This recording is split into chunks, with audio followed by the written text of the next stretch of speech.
Meanwhile, political analyst Professor Malema has criticized both Malema and Mamabolo for using gender-based violence for political gain.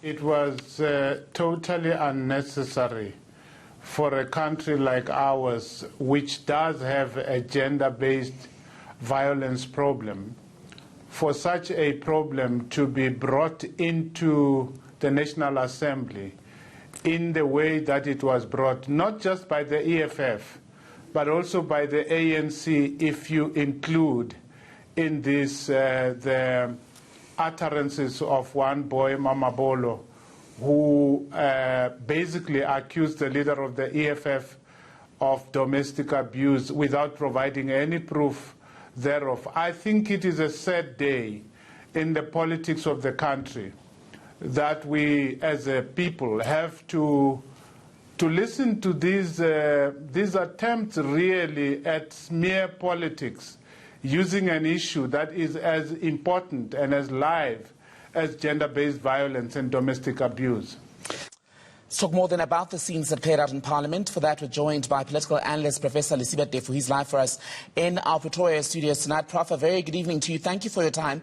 We'll get to the big headline issue in a moment, but I want us to begin with the substance of the debate itself. Did you find it to be a good debate on the issues raised in the State of the Nation?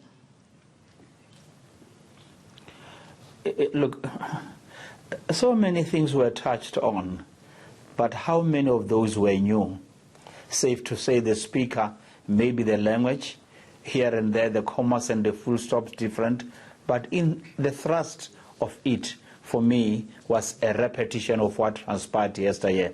Here and there, yes, I was happy with at least what was said about ESCOM, and please let's deregulate.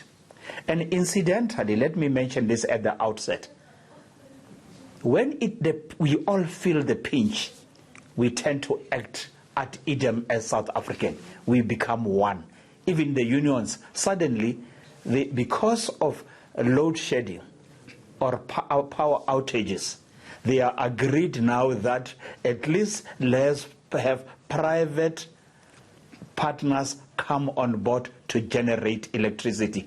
Maybe we should continue to move in this direction where we all get hurt, like we cannot think, in order to do the right things. Let's move on then to those dramatic scenes this afternoon, the allegations and counter-allegations between the ANC and the EFF.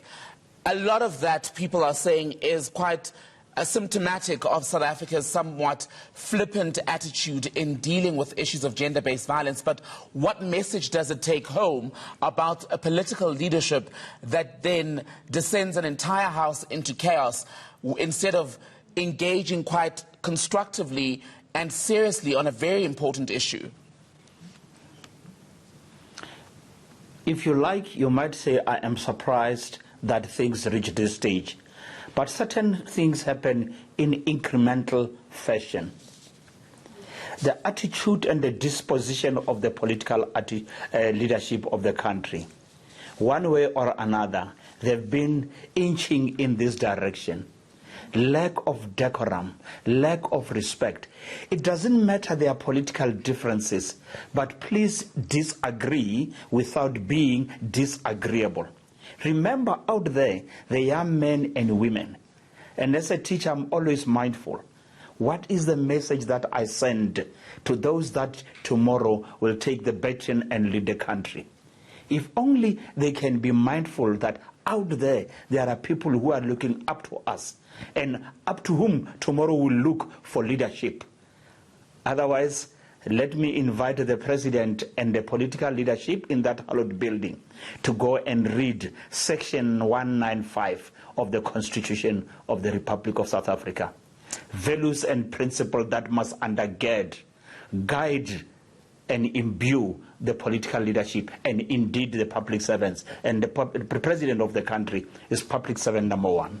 An interesting remark then, Professor Teffo, that I want to put to you, and I'm paraphrasing here, Julius Malema basically saying that he runs the House, and when you look at how things unfolded from that moment when he was accused of domestic violence, we know he has, of course, denied the allegation, but from there on, he did seem to have a handle on how events continued from there, didn't he? Yes, indeed, he runs the House. And they must begin to accept that and come up with a strategy to make sure that he doesn't run the House and dictate the terms. It is Julius Malema who forced the ANC to revisit Section 25 of the Constitution.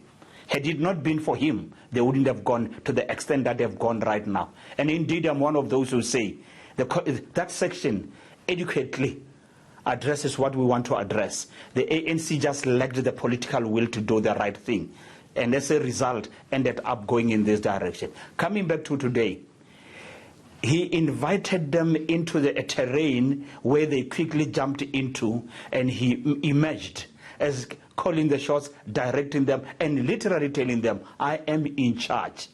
And the type of language he uses, they wanted to match him, rather than at least to be magnanimous enough to say, maybe we should ignore him and just deal with the facts.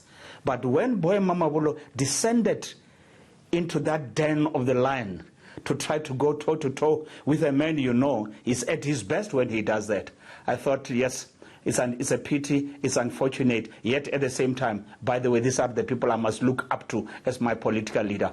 Shame, shame, shame, shame on us.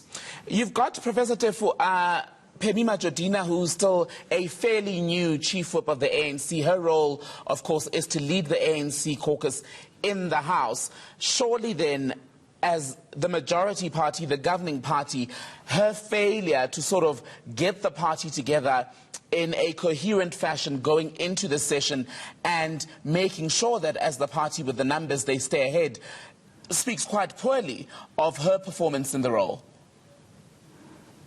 Yes, indeed. Yes, indeed. I think the ANC today played into Malema's hands, and they must go and look at themselves and come up with a strategy.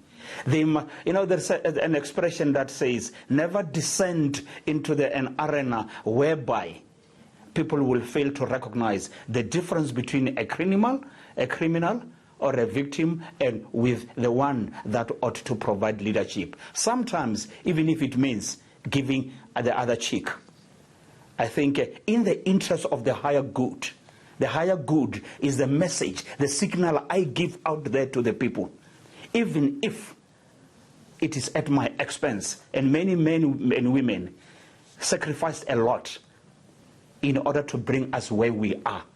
And if indeed it is in their name we are acting, and it is them that we must honor, please let the hallowed building be manned by men and women who deserve the title honorable, or the title of honor, if you like.